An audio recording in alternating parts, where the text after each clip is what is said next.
শাইতানির রাজিম বিসমিল্লাহির রহমানির রহিম। বাংলাদেশ মানব জোটের পক্ষ থেকে আমি কাজী মোশাররফ হোসেন। ইতিপূর্বেও বলেছিলাম যে বর্তমান যে অন্তর্বর্তীকালীন সরকারই হোক আর তত্ত্বাবধায়ক সরকারই বলি, যেভাবেই বলি, তারা দীর্ঘদিন সময় নিয়েছে এবং আমি এর আগেও বলেছিলাম যে এই সরকার একটি দীর্ঘসূত্রিতা চেষ্টা করেছে একটা বিদেশি এজেন্ডা বা ইহুদি এজেন্ডা বাস্তবায়নের জন্য তারা বাংলাদেশে আগমন করেছে। কারণ ৭৫ থেকে 80% যারা আছে এই সরকারে তারা সবাই বিদেশি দালাল, এরকম অন্যভাবে অনেকেই এটা বলার চেষ্টা করেছেন। আমরা দেখেছি ইতিপূর্বে যে সমস্ত মুসলিম দেশ রাষ্ট্রদূত ছিল, যেমন আফগানিস্তান, সেখানে নানান দেশের কাহিনীর মাধ্যমে দেখা গেল যে এই দেশটিকে শেষ করে দেওয়া হয়েছে দীর্ঘদিন যুদ্ধের মাধ্যমে। ইরাককে শেষ করে দেওয়া হয়েছে, সিরিয়াকে শেষ করে দেওয়া হয়েছে, গাদ্দাফিকে শেষ করে দেওয়া হয়েছে। এবং আমি বলেছিলাম যে এরপরে আর কোনো দেশ নাই, বাকি নাই। কারণ যে দেশটাকে একটু মাথা উঁচু করার চেষ্টা করে বা স্টেবিলিটি পাইতে যায় বা অর্থনৈতিক উন্নয়ন দেখা যায়, তখন কি করা হয়? তখন এইখানে কি করে, ইহুদিদের একটা দালাল গোত্র আছে, তারা করে কি, এর কিছু একটা মুসলিম দলকে কিছু পয়সা দিয়ে তারা কি করে, এমনভাবে ইসলাম ধর্মকে মানে বিভিন্ন কায়দায় প্ররোচিত করে একটা বিভেদ সৃষ্টি করে, এবং বিভেদ সৃষ্টি করে তারা কি করে ওই দেশটার অর্থনীতিকে একেবারে মাটির সাথে মিশায় দেয়। এখন হলো বাংলাদেশ সেটা। কারণ আপনারা দেখেন যে একের পর এক এই 10 মাস তো অতিক্রম হয়ে গেছে। হ্যাঁ, একটা ইলেকশন করতে লাগে সর্বোচ্চ 6 মাস, কিন্তু 10 মাস অতিক্রম হয়ে গেছে। কিন্তু দেখা গেল যে আওয়ামী লীগকে তো বিতরণ করে দিয়েছে এবং বিএনপিকে এমনভাবে ছেড়ে দেওয়া হয়েছে, সেই লর্ড ক্লাইভ বা তার পরের যে আমলটা ছিল আর কি। হ্যাঁ, রেভিনিউটা থাকতো কাদের কাছে? রেভিনিউটা আয়টা করার ক্ষমতা ছিল ওই ব্রিটিশদের, এবং যেখানে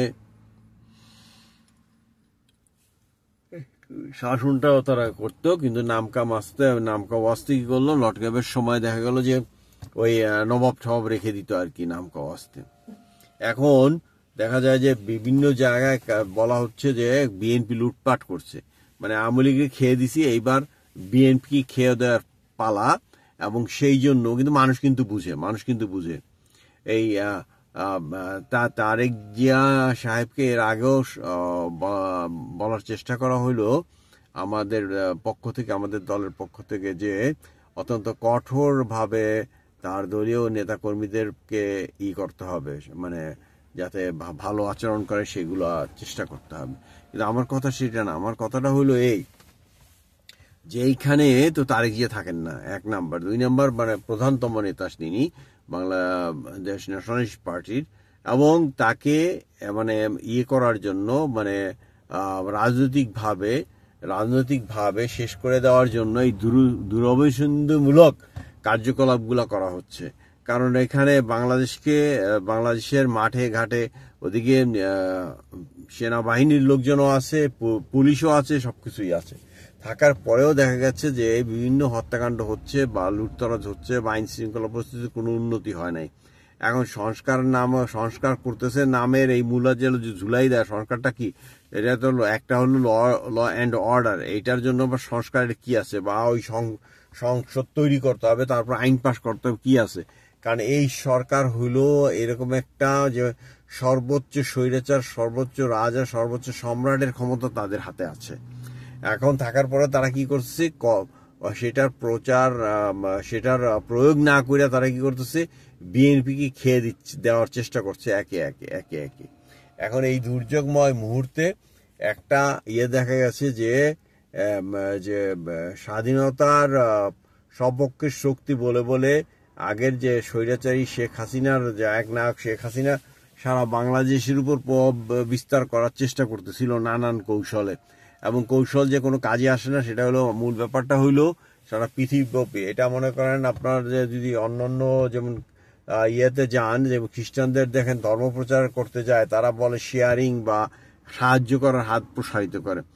শেখ হাসিনার ক্ষেত্রে সেটা হয়েছিল বিপরীত। সে করতে করার কিছু লোকের পাল্লায় পড়ে সে সারা বাংলাদেশকে বঙ্গবন্ধু এবং আওয়ামী লীগ বানাইতে চাইছিল, কিন্তু এটা আছে যে নিয়ম ভঙ্গ আছে, একটা আইন আছে, ঐতিহাসিক নিয়ম যেগুলো আছে সেগুলো সে ভঙ্গ করার চেষ্টা করছে, এবং ভঙ্গ করার চেষ্টার কারণেই সে এই সারা বাংলাদেশের জনগণকে বিপদের মুখে ফেলে দিয়েছে।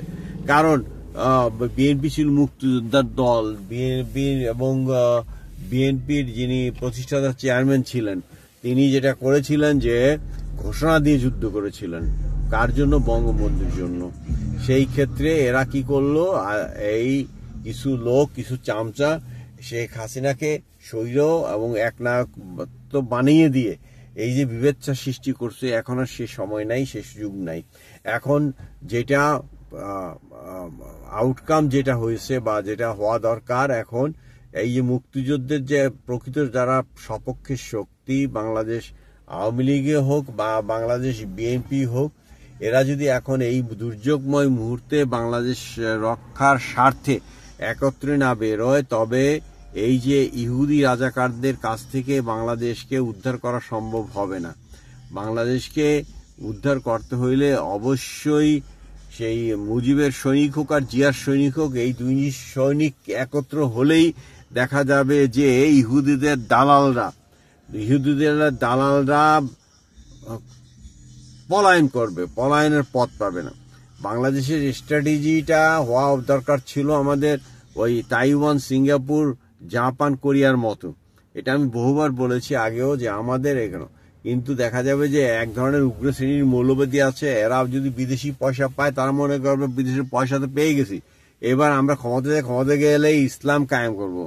ইসলাম তুমি কায়েম করবা ওই ইহুদিদের পয়সা পকেটে নিয়ে, এটা কোনোদিনও হবে না। তুমি তাদের ক্রীড়ানক হবা, তুমি তাদের খেলনা হবা, তুমি তাদের পুতুল হবা। এটা হয়েছে, এই ভারতের ইতিহাসেই হয়েছে। দেখা গেল যে ওই খেলনা নবাব। তো তোমরা যতদাই চিন্তা করো, বাস্তবতা হইল যে তোমরা ওই খেলনা নবাব হওয়ার চিন্তা ভাবনা করতেছো। সে যাই হোক, স্ট্র্যাটেজিগত কারণে বা ভৌগোলিক কারণে আমাদের বাংলাদেশকে যেমন চীনের সাথেও বন্ধুত্বপূর্ণ সম্পর্ক রাখতে হবে, ভারতের সাথেও বন্ধুত্বপূর্ণ সম্পর্ক রাখতে হবে, ভারত বা মিয়ানমারের বার্মা বা মিয়ানমারের সাথে বন্ধুত্বপূর্ণ সম্পর্ক আমাদেরকে রাখতে হবে। এর বিপরীত অর্থ একটাই হইতে পারে যে বাংলাদেশকে বিনাশ করা। বাংলাদেশকে যদি আমরা বিনাশ না করতে চাই, তবে বার্মা আমাদেরকে যে প্রেশারে রেখেছে সেটা যেমন টেবিলে বসে সমাধান করতে হবে, এবং অন্যান্য যে কাহিনীগুলো তৈরি করার চেষ্টা করা হচ্ছে, এবং ইন্ডিয়া যে কোনো কারণেই হোক, এটা বঙ্গবন্ধুর সময়ও তারা জেনে না জেনার ভান করছে, আইএসের সুযোগ করে দিছে, এবং শেখ হাসিনার সময় এই একই কাহিনী হয়েছে। শেখ হাসিনাকে তারা অনেক আগেই সতর্ক করতে পারতো, এই বলে যে এই যে সে যে একচাটিয়ে ভাবে সারা বাংলাদেশকে আওয়ামী লীগীকরণ করার চেষ্টা করতেছিল, এটা থেকে ওদের অনেক আগেই এই বাংলাদেশের সাথে একটা সুসম্পর্ক করার চেষ্টা করা উচিত ছিল ইন্ডিয়ান সরকারের।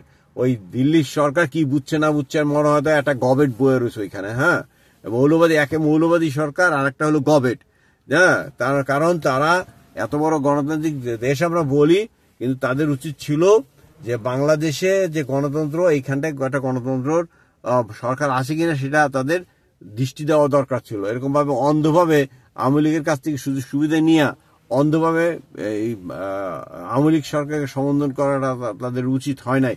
সে যাই হোক, এখন এই যে গ্লোবালে আমরা যেই অংশের ভিতরে আছি, যেমন বার্মা, চায়না, তারপরে ইন্ডিয়া, জাপান, এই গ্লোবাল অর্থনীতির স্বার্থে বা আঞ্চলিক স্বার্থেই আমাদেরকে এদের সাথেই থাকতে হবে, আমাদেরকে এদের সাথেই সুন্দর একটি দেশ গড়ে তুলতে হবে। যদি সিঙ্গাপুর পারে, তাইওয়ান পারে, হংকং পারে, আমরা কেন পারবো না? জাপান, কোরিয়ার কথা বাদই দিলাম। সেই ক্ষেত্রে এই যে উগ্রবাদী সংগঠনগুলো দেখা যায় যে খোলা মাঠে আছে, এদেরকে যদি আপনারা এই বাংলাদেশকে তাদের খেলার মাঠ না বানাতে চান, তবে অবশ্যই তারেক জিয়াকে অনুরোধ জানাবো যে অনতিবিলম্বে মুক্তিযুদ্ধের সপক্ষে সাক্ষী, যেটা তার বাবা করতে পেরেছিলেন। কারণ প্রত্যেকটা লোক 1971 সালে এই জিয়াউর রহমানের ভাষণটাকে বারবার শোনার জন্য চুপিসারে রেডিওতে কান পেতে রাখতেন। এই যে তার বাবার যে ভূমিকা বাংলাদেশ সৃষ্টির সময়ে, সেই একইভাবে তাকে সাহসী পদক্ষেপ গ্রহণ করে বাংলাদেশের দুর্যোগময় মুহূর্তে বাংলাদেশকে লিড দেওয়া অতীব প্রয়োজন। কাজেই এই দুঃসময়ে ইহুদিদের দালালদের কাছ থেকে বাংলাদেশকে যদি বাঁচাতে হয়, তবে বিএনপি এবং মুক্তিযুদ্ধের সপক্ষে সকল শক্তিকে একত্রিতভাবে এই ইহুদি দালালদের খপ্পর থেকে বাংলাদেশকে উদ্ধার করতে হবে। আশা করি সবাই এই ব্যাপারে সচেষ্ট হবেন। জয় বাংলা, জয় বঙ্গবন্ধু, জয় বাংলাদেশ, জয় মানব জোট, জয় হোক বাংলাদেশের মেহনতি মানুষের। আসসালামু আলাইকুম।